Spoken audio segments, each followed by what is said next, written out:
Hello everyone, welcome back. This is Muhammad Shaju. ഇന്ന് നമ്മൾ discuss ചെയ്യാൻ പോകുന്നത് മൂന്നാമത്തെ യൂണിറ്റിലെ ഫസ്റ്റ് ചാപ്റ്റർ ആയിട്ടുള്ള സൺറൈസ് ഓൺ ദ ഹിൽസ് എന്നുള്ള പോം വെച്ചിട്ടാണ്. ഓക്കെ, പോംസ് നമുക്കറിയാം വളരെ ഇമ്പോർട്ടൻ്റ് ആണ്. അതിൻ്റെ സീരീസ് ആണ് നമ്മൾ ചെയ്തുകൊണ്ടിരിക്കുന്നത്. അതിലെ 5th യൂണിറ്റിലെയും 4th യൂണിറ്റിലൊക്കെ ചാപ്റ്റേഴ്സ് നമ്മൾ ചെയ്ത് കഴിഞ്ഞിട്ടുണ്ട്.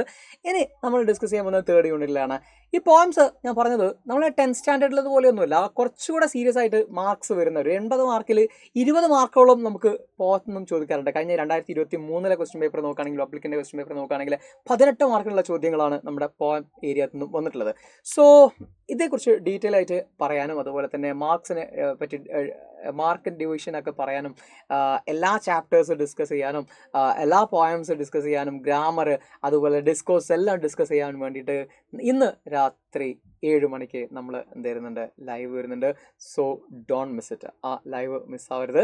ഇനി നമ്മുടെ ഈ ഒരു പോയം പെട്ടെന്ന് പഠിച്ചെടുക്കാം. Sunrise on the hills. It's written by H.W. Longfellow. H.W. Longfellow ആണ് ഈ സൺറൈസ് ഓൺ ദ ഹിൽസ് എന്ന് പറയുന്ന പോയം എഴുതിയിട്ടുള്ളത്. The poem sunrise on the hills is written by H.W. Longfellow. Okay, അങ്ങനെ അപ്പോൾ ഓർത്ത് വെക്കുക, Longfellow എന്നോ എന്തെങ്കിലും ഒരു കാര്യം. സൺറൈസ് ഓൺ ദ ഹിൽസ്, ഇയാളൊരു കുന്നിൻ്റെ മേലെ കയറിയിട്ട് അവിടുന്ന് സൺറൈസ് കാണുന്നതാണ്. ഇത്രയേ ഉള്ളൂ ഈ പോയം എന്ന് പറയുന്നത്. വളരെ ഈസി ആയിട്ടുള്ള ഒരു പോയമാണ്.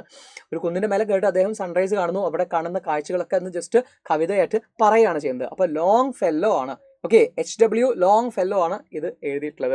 ഇനി എന്താണ്, Longfellow describes the glory and beauty of nature. Longfellow ഇതിൽ ചെയ്യുന്നത് എന്താണെന്ന് വെച്ചാൽ ഹി ഡിസ്ക്രൈബ്സ്, അദ്ദേഹം വിവരിക്കുകയാണ് എന്ത്, ഗ്ലോറി ആൻഡ് ബ്യൂട്ടി, ഇതിൻ്റെ മഹനീയത, ഈ നേച്ചറിൻ്റെ എത്ര ബ്യൂട്ടിഫുൾ ആണത് ഈ ഒരു സൺറൈസിൻ്റെ സമയത്ത്, അതാണ് അദ്ദേഹം ഇവിടെ കൃത്യമായിട്ട് പറയുന്നത്. The poem consist of 3 stanzas of varying length.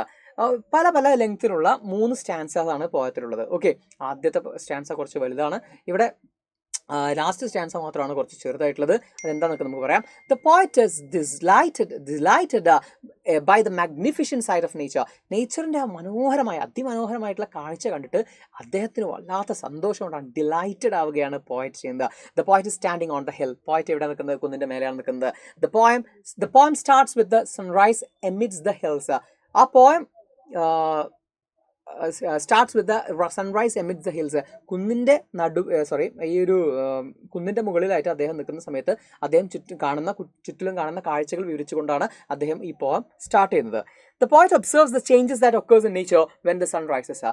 Poet observe ചെയ്യുകയാണ് എന്ത്, ഈ പ്രകൃതിയിൽ കാണുന്ന മാറ്റങ്ങൾ. The poet observes the changes that occurs in nature when sun rises. സൂര്യൻ ഉദിക്കുന്ന സമയത്ത് പ്രകൃതിയിൽ ഉണ്ടാകുന്ന മാറ്റങ്ങളെയാണ് അദ്ദേഹം ആദ്യം തന്നെ ഒബ്സർവ് ചെയ്യുന്നത്.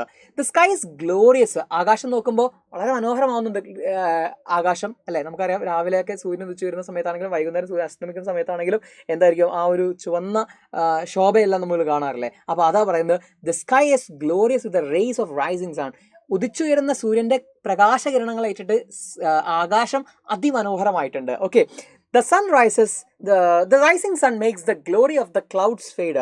അതുവരെ അവിടെ ഇങ്ങനെ വിലസിയിരുന്ന, അതുവരെ അവിടെ അടിപൊളിയായിട്ട് നിന്നിരുന്ന ആ ക്ലൗഡിൻ്റെ ഗ്ലോറിയെ ഇത് ബാധിച്ചിരിക്കുന്നു, ഫെയ്ഡാക്കിയിരിക്കുന്നു.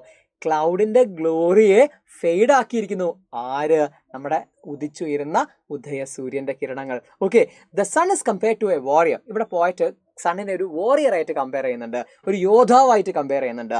ദ വാലി എന്ന് വെച്ചാൽ ആ യോദ്ധാവ് വന്നതോട് കൂടിയിട്ട്, സൂര്യൻ ഉദിച്ചു വരുന്ന സമയത്ത് അദ്ദേഹത്തിന് തോന്നുന്നതാണ് ഈ യോദ്ധാവ് വന്നതോട് കൂടിയിട്ട് അതുവരെ ഉണ്ടായിരുന്ന ഗ്ലോറിയിൽ നിന്നിരുന്ന ഈ പറയുന്ന മേഘങ്ങളൊക്കെ, മഴമേഘങ്ങളൊക്കെ എന്തായിപ്പോയി, അവരൊരു യുദ്ധത്തിൽ പരാജയപ്പെട്ട ഈ ഭടന്മാരെ പോലെ അല്ലെങ്കിൽ വാരിയേഴ്സിനെ പോലെ മുഖം താഴ്ത്തി, അല്ലെങ്കിൽ അവിടെ മുഖമൊക്കെ ആകെ വിളറിപ്പോയി എന്നാണ് പറയുന്നത്. The valley response to the rising sun in a lively manner. അവിടെ കാണുന്ന താഴ്വര, കുന്നിൻ്റെ മേലെ നിന്ന് താഴേക്ക് നോക്കുന്ന സമയത്ത് താഴ്വര കാണുന്നുണ്ട്. ആ താഴ്വര എല്ലാം വളരെ ലൈവായിട്ടാണ് ഈ ഒരു സൂര്യൻ ഉദിക്കുന്നതിനോട് റെസ്പോണ്ട് ചെയ്യുന്നത്. ഓക്കെ, സൂര്യൻ ഉദിക്കുന്ന സമയത്ത് കിളികളാണെങ്കിലും അല്ലെ, അവിടെയുള്ള നദികളാണെങ്കിലും കാഴ്ചകളാണെങ്കിലും ഒക്കെ നമുക്ക് എന്ത് ചെയ്യാൻ പറ്റും, എവിഡൻ്റ് ആയിട്ട് വരും, അല്ലെ? എവിഡൻ്റ് ആയിട്ട് വരും. ഇനിയോ, the water that flows in the river gets darkened by the shade of the forest. അപ്പോൾ അദ്ദേഹം കാണുന്ന മറ്റൊരു കാഴ്ച പറയാണ്, അവിടെ ഒരു നദി ഒഴുകുന്നുണ്ട്. ആ നദി ഒഴുകുന്നതിൻ്റെ നദിയുടെ വെള്ളം ഒരു ഡാർക്ക് കളറിലാണ് കാണുന്നത്. കാരണം അവിടെയുള്ള മരങ്ങളുടെ നിഴൽ കൊണ്ടാണ്. ഓക്കെ, ഇനിയോ, the idea behind the poem is that nature is the source of inspiration and cure. ഈ പോയത്തിൻ്റെ ഒരു ഐഡിയ എന്ന് പറഞ്ഞിട്ടുണ്ടെങ്കിൽ, പോയത്തിൽ എന്താണ് അതിൻ്റെ തീം എന്ന് പറഞ്ഞിട്ടുണ്ടെങ്കിൽ, പോയറ്റ് ഉദ്ദേശിക്കുന്നതാണ് nature is the source of inspiration and cure. Nature നമുക്ക് വലിയ ഒരു ഇൻസ്പിറേഷൻ ആണ്. നമ്മൾ പ്രകൃതിയിലേക്ക് പോകുന്ന സമയത്ത് നമുക്ക് ഭയങ്കര പ്രചോദനം നൽകുന്ന ഒരു സംഭവമാണ് എന്താ ഈ പ്രകൃതി എന്ന് പറയുന്നത്. അതുപോലെ തന്നെ നമുക്കൊരു ക്യൂറും കൂടെയാണ്. നമ്മൾ ആകെ ഡെസ്പറേറ്റ് ആയിട്ടിരിക്കുകയാണെങ്കിൽ, നമ്മൾ ആകെ നിരാശപ്പെട്ടിരിക്കുകയാണെങ്കിൽ, നിങ്ങൾ എവിടേക്ക് പോകാനാണ് പോയിട്ട് പറയുന്നത്? നിങ്ങൾ നേരെ എവിടേക്ക് പോകണം? പ്രകൃതിയിലേക്ക് പോകണം, ഒരു കാട്ടിലേക്ക് പോകണം. നിങ്ങൾക്ക് അവിടെ ആശ്വാസമുണ്ട്. Okay, it can heal the wound of heart and mind. നമ്മുടെ ഹൃദയത്തിനേറ്റവും അതുപോലെ മനസ്സിനേറ്റതുമായ മുറിവുകൾക്കൊക്കെ പരിഹാരമുണ്ട് അവിടെ. The poem is full of visual, auditory and kinesthetic imagery. Kinesthetic imagery എന്ന് പറഞ്ഞാൽ ചലിക്കുന്ന ഇമേജറികളും അതുപോലെ തന്നെ ഓഡിറ്ററി കേൾക്കുന്നതും കാണുന്നതുമായ ഇമേജറികൾ കൊണ്ടൊക്കെ ധന്യമാണ് ഈ poem. The poem is rich in imagery and musicality. Poem is rich in imagery and musicality ഉണ്ട്. ഇനി ഇതിനകത്ത് പറഞ്ഞിട്ടുള്ള പോയറ്റിക് ഡിവൈസ് എന്തൊക്കെയാണെന്ന് നോക്കാം. പോയറ്റിനെ കുറിച്ച് നിങ്ങൾക്ക് ഐഡിയ കിട്ടിയെന്ന് വിചാരിക്കുന്നു. ഒന്നുമില്ല, ഞാൻ പറഞ്ഞു പോയറ്റ് ആദ്യം തന്നെ ഒരു കുന്നിൻ്റെ മേലെ കയറുന്നു.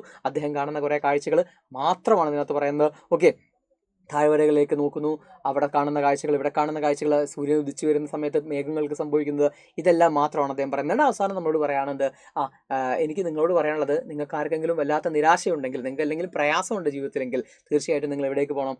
നിങ്ങൾ പ്രകൃതിയിലേക്ക് പോവുക, നിങ്ങൾ വന്യമായ കാടുകളിലേക്ക് പോവുക. അവിടെ നിങ്ങൾക്ക് അതിനുള്ള ക്യൂർ ഉണ്ട്, നിങ്ങളെ ഹീൽ ചെയ്യാൻ അത് മതി എന്നാണ് പോയിട്ട് പറയുന്നത്. അത്രയേ ഉള്ളൂ. ആ കുഞ്ഞു പാരഗ്രാഫാണ്, ആ സ്റ്റാൻസയാണ് പറഞ്ഞ ഈ ഒരു ലാസ്റ്റ് സ്റ്റാൻസ് എന്ന് പറയുന്നത്. അവിടെയാണ് ഈ പറയുന്ന ക്യൂറിനെ കുറിച്ചിട്ടും അദ്ദേഹം നമ്മൾ അതിനെ എങ്ങനെ ഇൻസ്പയർഡ് ആവണം എന്ന് പറയുന്നത്. ഓക്കെ, ഇനി poetic devices. I stood upon the hills when the heavens wide arch എന്ന് പറയുന്ന ആ ഒരു ലൈൻ എന്തിന് എക്സാമ്പിളാണ്? മെറ്റഫറാണ് അല്ലേ, മെറ്റഫറാണ്. I stood upon the heavens wide arch എന്ന് പറയുന്നതാണ് മെറ്റഫറായിട്ട് പറയുന്നത്. ഓക്കെ, ഹെവൻസ് വൈഡ് ആർച്ച് എന്ന് പറഞ്ഞാൽ ഇവിടെ ചക്രവാളം എന്നാണ് ഉദ്ദേശിക്കുന്നത്. ചക്രവാളം എന്ന് അറിയുമോ നിങ്ങൾക്ക്? നമ്മുടെ ഹൊറൈസൺ എന്ന് പറയും. ഓക്കെ, അതാണ് ഇവിടെ ഹെവൻസ് വൈഡ് ആർച്ച് എന്ന് പറഞ്ഞത്. അതുകൊണ്ട് അതിനെ നമുക്ക് എന്താ പറയാം? മെറ്റഫർ എന്ന് പറയാം. And woods were brightened and soft gales. Soft gales എന്ന് പറയുമ്പോൾ ഓക്സിമറോൺ ആണ്. ഓക്സിമറോൺ എന്ന് പറഞ്ഞാൽ രണ്ട് ഓപ്പോസിറ്റ് ആയിട്ടുള്ള കാര്യങ്ങളെ ഒരുമിച്ച് കൊണ്ടുവരിക, രണ്ട് കോൺട്രാസ്റ്റിംഗ് ആയിട്ടുള്ള കാര്യങ്ങൾ, വൈരുദ്ധ്യമായിട്ടുള്ള കാര്യങ്ങളെ ഒരുമിച്ച് കൊണ്ടുവരിക. Okay, terrible beauty is an example. Terrible beauty എന്ന് പറഞ്ഞാൽ, ടെറിബിൾ എന്ന് പറഞ്ഞാൽ ഭയം ജനിപ്പിക്കുന്നതാണ് അല്ലെ.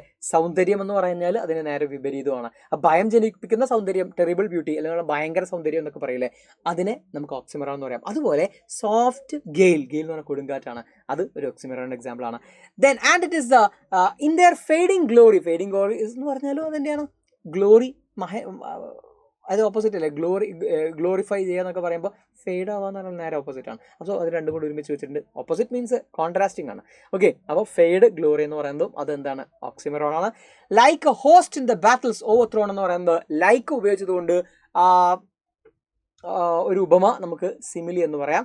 Next, I heard the distant waters dash എന്ന് പറയുന്നതും ഫ്ലാഷ് എന്ന് പറയുന്നതും ഒക്കെ ഓണോമെറ്റോപ്പിയാണ്. ഓണോമെറ്റോപ്പിയ എന്ന് പറഞ്ഞാൽ ഒരു വാക്കിൻ്റെ അർത്ഥവും അതിൻ്റെ ഉച്ചാരണവും തമ്മിലൊരു ബന്ധം ഉണ്ടാവുക. ഡാഷ്, സ്പ്ലാഷ്, ഡിപ്പ് എന്നൊക്കെ പറയുമ്പോൾ, ക്രാക്ക് അല്ലെങ്കിൽ എന്താ പറയുക, ജിംഗ്ലിങ് എന്നൊക്കെ പറയുമ്പോൾ അല്ലെ, ക്ലിങ്ങിങ് എന്നൊക്കെ പറയുമ്പോൾ ആ ഒരു ശബ്ദവുമായിട്ട് അതിൻ്റെ മീനിങ് ഒരു ബന്ധം വരുന്നുണ്ട്. അതിനെ നമ്മൾ ഓണോമെറ്റോപ്പിയ എന്ന് പറയാം. ഓർമ്മയിലുണ്ടെങ്കിൽ എഴുതിയാൽ മതി. സിമിലി, ഓക്സിമറോൺ, മെറ്റഫർ ഓർത്തു വെക്കുക. ഓക്കെ, അപ്പോൾ ഇതാണ് പോം. പോത്തിൻ്റെ മെസ്സേജ് എന്താണെന്ന് നമുക്ക് നോക്കാം. If you are what is the message of the poem? If you are tired and troubled with problems, go to the forest and hills. നിങ്ങൾക്ക് എന്തെങ്കിലും പ്രശ്നങ്ങളോ പ്രയാസങ്ങളോ ഒക്കെ ഉണ്ടെങ്കിൽ നിങ്ങൾ നേരെ കാട്ടിലേക്ക് പോവുക, അല്ലെങ്കിൽ കുന്നിന് മേലേക്കൊക്കെ പോവുക. You will forget all your problems and your mind will be filled with optimism. നിങ്ങളുടെ മനസ്സിൽ നല്ല സമാധാനം ഉണ്ടാവും, നിങ്ങൾക്ക് മനസ്സിൽ നല്ല ശുഭാപ്തി വിശ്വാസം ഉണ്ടാവും. അതാണ് ശുഭാപ്തി വിശ്വാസത്തിനാണ്. ഓക്കെ, പോസിറ്റിവിറ്റിയാണ് നമ്മൾ ഒപ്റ്റിമിസം എന്ന് പറയുക. This is the message that the poet conveys. ആ മെസ്സേജാണ് പോയറ്റ് കൺവേ ചെയ്യുന്നത്. ഇനി ഈ പോയറ്റിനകത്ത് നമുക്ക് അപ്രീസിയേഷൻ ചോദിച്ചാലോ അല്ലെങ്കിൽ ലൈൻസ് വന്നിട്ട് ചോദിച്ചാലോ ഒക്കെ നിങ്ങൾ എഴുതൂലേ, സെറ്റാക്കൂലേ? അപ്പോൾ ഇതുമായിട്ട് ബന്ധപ്പെട്ട കുറേ ഡീറ്റെയിൽഡ് ആയിട്ടുള്ള ക്വസ്റ്റ്യൻസ് ആണെങ്കിലും ഇതുമായി ബന്ധപ്പെട്ട നമ്മളുടെ എന്താ പറയുക അപ്രീസിയേഷൻ ആണെങ്കിലും ഒക്കെ ഡിസ്കസ് ചെയ്യാൻ വേണ്ടിയിട്ട് ഈ ചാപ്റ്റർ മാത്രമല്ല എല്ലാ പോയിന്റ്സും, അതുപോലെ തന്നെ എല്ലാ ചാപ്റ്റേഴ്സും, എല്ലാ ഡിസ്കോഴ്സസും, എല്ലാ ഗ്രാമറും ഒക്കെ നമ്മൾ ഡിസ്കസ് ചെയ്യാൻ വേണ്ടിയിട്ട് നാളെയല്ല, ഇന്ന് നമ്മൾ ലൈവിൽ എന്ത് ചെയ്യുന്നുണ്ട്, 7 മണിയുടെ ലൈവിൽ വരുന്നുണ്ട്. സോ ഡോണ്ട് മിസ് ഇറ്റ്, അതാരും മിസ്സാക്കരുത്. Okay, thank you.